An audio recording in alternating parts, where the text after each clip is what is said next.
I'm just going to give you a very quick overview, literally over the 10 minutes, that hopefully will serve to give a whole systems perspective on why we are here today. And in later talks, we'll be mining down into the actual detail of outcome measures and getting a little bit of, real life experience from other jurisdictions where perhaps the practice is more advanced, is incorporating the use of outcome measures in day-to-day clinical practice. But what I hope today to give you is that perspective of what is the general healthcare system perspective on outcome measures, and what particularly will be the things that will shape our application of outcome measures in practice. And I think that's a very important thing for us to consider, because although initiatives may arise in different countries and we may hear about other countries' experience of using outcome measures, local context is hugely important, and local context does shape the experience of using outcome measures. So I think as we engage in this process, we need to be very aware of the strategic drivers in our own environment that may change or affect or nuance the application of outcome measures. So the topic of health is one that is on the airwaves literally every day in Ireland, from radio shows to TV shows to your conversations with taxi drivers to your engagement, of course, with patients and service users and their families. And the question that is often asked is our healthcare system fit for purpose? And there's a huge number of perspectives around this. But I think the general consensus is that there is an awful lot of very good work being done on the ground, and that the staff trying to provide services are very often doing it to the very best of their capabilities within constrained resources. But all do tend to acknowledge that there are limitations within our healthcare system. Many of them have their origins in years gone by, but they are ones that when you face, I suppose, then the challenges of a changing society do really pull some of these shortcomings or gaps or limitations into sharp relief, and demand really of us that we perhaps look at the way we're providing health and see where could we change or develop or bring things forward to better serve our patients and their families, and also to give a better working environment then for the staff that are providing care. So the considerations, I suppose, that go into a lot of these debates are the fact that healthcare systems in Ireland very much were historically shaped at the time of the foundation of the state. Resources were constrained. The religious orders had a very strong history and tradition of providing healthcare services. And to a large degree, the state actually delegated authority and responsibility for providing healthcare services to voluntary service providers. And as a result of that, there was very much an organic growth of service provision in Ireland. And also the focus in terms of health service provision, was very much around institutions and facilities. And the legacy of that is that perhaps we haven't really had a huge opportunity to take a whole system strategic population-based approach to healthcare planning. And as a result, we'll find ourselves with anachronisms like, for example, the fact that in the city of Dublin, we have Model 4 hospitals, whereas the population perhaps of the northwest of the country would suggest that they don't have a cancer centre that would be readily accessible or available to them. So we basically have a number of organisations in places that, if we were actually planning them on a population basis, might not have been located in particular areas as such. And so in some areas we have some duplication, in other areas then we have fragmentation and gaps. The other thing was that because we were reliant, I suppose, to a larger degree in the early part of our history on voluntary service providers, was that the state didn't have traditionally a mechanism of accountability, and it was very much a hands-off method of providing services, and accountability rested within the organisations themselves, as opposed to perhaps the department or the health service exercising a very active oversight mechanism. We, as we all know, have a relatively underdeveloped primary care service, and therefore we're very heavily reliant on kind of a hospital provision of healthcare. And so all of those considerations then, when you put them in, I suppose, the sharp challenges of changing demographics, with perhaps the most rapidly aging population in Europe, together with workforce challenges in terms of recruiting and retaining staff, in terms of challenges of rising expenditure around pharmacology and other technological advances, one comes to see that perhaps it isn't surprising that we have had a number of adverse events arising within our system where people have given experiences where care has been suboptimal. And that has led to a number of high-profile cases and inquiries, and I suppose a recognition that there needs to be an increased focus on quality and outcomes for patients and their families. We often say in terms of the healthcare service, it always seems to be changing, but at the same time, what actually really does change on the ground in terms of the experience that our patients and families actually really have as they move through our services. And as a result, there can be a little bit of disengagement on the ground because of that concept of change fatigue.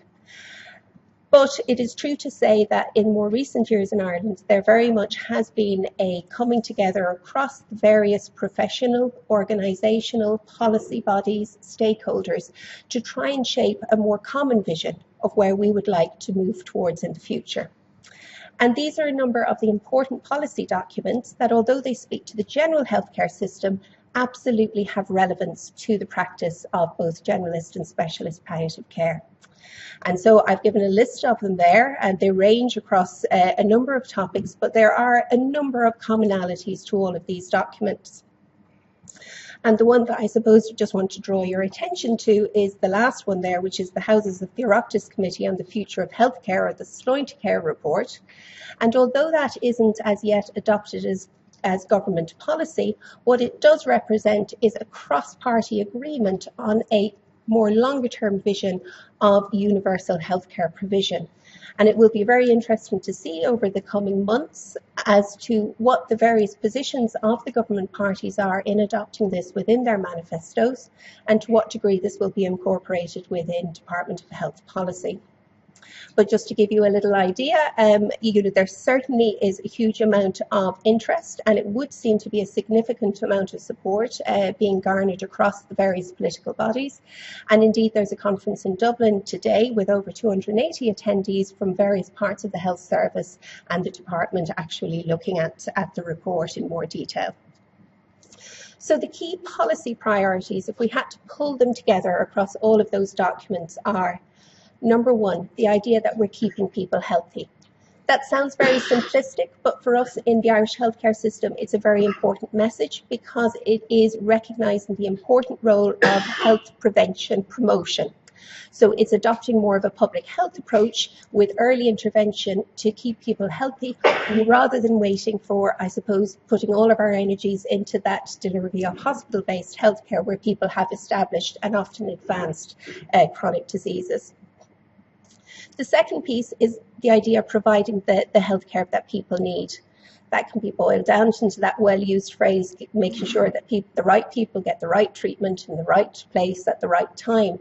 But again, for us, what it is a recognition that healthcare should be provided at the appropriate level of complexity within the community wherever possible. So again, it's a move against the stream of ever more specialised and subspecialised care, to recognising what can we do in terms of chronic disease management, in terms of making patients active, engaged partners in the management of their illness, supporting communities, and I suppose almost adopting somewhat akin to the Kaiser Permanente triangle of healthcare provision, where you stratify your levels of services according to the needs of the patients, and patients get the level of care that is appropriate to their needs.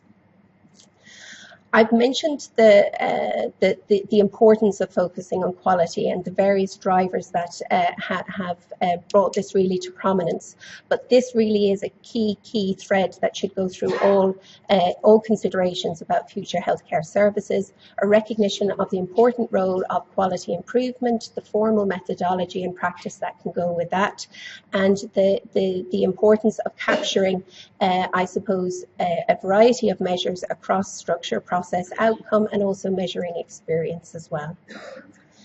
We've been through a very difficult recession, and some would say that we're not out of the woods at all as yet. That has obviously, in its most crude form, led to, I suppose, resource constraints in the form of top slicing of budgets. But that is now moving to a slightly more nuanced appreciation of the idea of getting value from healthcare and not just budget constraining. But this is certainly a metric where we have to perform. And then, in previous, I suppose, reform initiatives in the past, some have been criticised that they have focused really on reorganising structures rather than actually changing functions. And the final theme that comes through the strategic document is the recognition that we do need to create some new delivery mechanisms. For example, moving from our isolated standalone hospitals to the hospital groups, looking at the idea of providing population-level healthcare in community healthcare organisations, looking at our national ambulance service to ensure that we can deliver urgent care to those who need it. And very importantly, the focus over the last couple of years has been on, if you like, all of those three service areas at the periphery, but recognising that the corporate centre of the HSC will have to change so that it becomes a much leaner entity, that it no longer delivers healthcare in the same way, that it I suppose, devolves the responsibility to provision of healthcare to these three structures of the hospital groups, the CHOs, the National Ambulance Service, and that the corporate centre focuses instead on really that strategic visioning piece, that setting of that whole system perspective, and really an oversight mechanism, really looking at much more nuanced and mature performance management of the three different service delivery entities. So really that brings me to, I suppose, the meat of the message for today. And that is the fact that commissioning is something that is very much in, I suppose, the mindset, the dialogue now of people who are looking at what are the changes that are coming for services ahead. Commissioning is understood in a variety of different ways. There is no one single definition. It's applied in a variety of different ways across different jurisdictions. But what it might generally be understood is as a strategic process that links resource allocation with meeting assessed needs, achieving better outcomes for service users, value for money, and high quality services. And I suppose the concept of commissioning really has been evolving since the 1980s, where countries like the UK, New Zealand, and other jurisdictions really have led the way in looking at commissioning as a tool or a lever for delivering on health system performance. Initially, the focus was very much on the idea of a purchaser-provider split, the focus on the idea of open markets, competitive tendering, and it was felt that changing the way in which services were I suppose, both procured and delivered would be sufficient to drive changes in quality. Now, it didn't deliver in quite the way that I suppose the earlier proponents had thought that it might, and so there has been a continual reflection and evolution on what exactly commissioning is and how it should be managed in order to deliver those outcomes. And more recently, there's been the advent of strategic commissioning or outcomes-based commissioning, particularly in the UK. And so for us, what that means is the idea that traditionally services were both, I suppose, procured or tendered or commissioned or managed by the HSC, and very often also delivered by the HSC. And so there will now be a split where there is the purchaser and the provider become two very separate entities. And the idea that for us in terms of service provision, that there will be more accountability in terms of what we are being asked to deliver, so that instead of getting a historic budget that's really based on custom and practice with perhaps a little bit of a modification depending on the overall budget envelope, and perhaps a little bit of modification depending on some service initiatives, that actually there will be much more of a consideration of a population-based planning approach to what that budget would be, and then what the services that the organisation would be asked to deliver, and far more accountability in terms of tracking what those services are.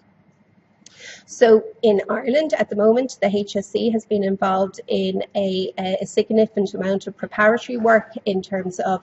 thinking about what would an evidence-informed commissioning cycle look like in Ireland and in terms of our context. And this currently is the draft model of where perhaps our commissioning cycle might be, where you have the service users at the centre, closely linked with the staff, the idea that quality, service improvement and data are the drivers that run through the system driving it, but that you have this planned strategic cycle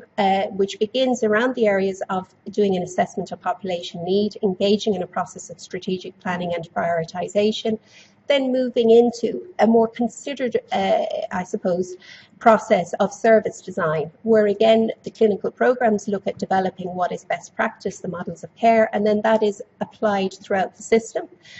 with a more local service planning approach, moving then to contracting and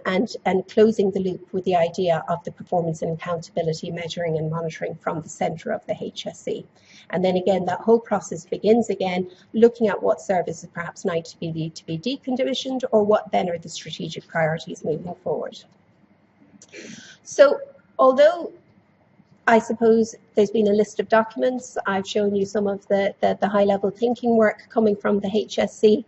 and people could say, well, do you know what, we've been hearing about these things, how close, how real is the change? Well, the future is very much getting closer, and we are seeing already some of this in terms of the service level agreements that organisations have been asked to sign with the HSE now have much greater detail as a precursor towards looking towards this performance and accountability piece. The general direction of travel of both the department and the HSE is in this area, and I suppose the recent appointment of Dean Sullivan, who would to a senior position within the HSE, who previously would have led on commissioning in Northern Ireland, again indicates the expertise that has been brought into the HSE and the consideration around this area. We can say palliative care, perhaps, you know, we're small, we're voluntary service providers, we do things very well. Well,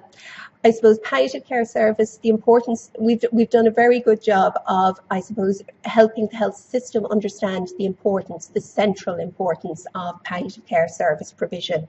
And we are now seen, which is a very good thing, as perhaps a service leader. In terms of our services truly are centred around the patient and the family. Our staff, by and large, are engaged, enthusiastic, highly skilled people who have a huge ethos of care, compassion, trust, and learning. So in many ways, we are an exemplar service, and as a recognition of that, there is the focus of development on palliative care within the health system. We have hopefully to be launched in November a 3-year development framework. But very importantly, coming back to that slowing to care piece, which again I'll emphasise is a cross-party vision for the next 10 years for the health service in Ireland. That actually priority, principle for, recommendation for, is that universal palliative care is provided as one of the next steps in terms of the development of our healthcare system. So if we are there, if we are at the leading edge of development of the healthcare system, it would be remiss of us not to think that these general considerations around commissioning, and particularly the focus on outcomes, is not something that is not of acute relevance and importance to us. So thank you.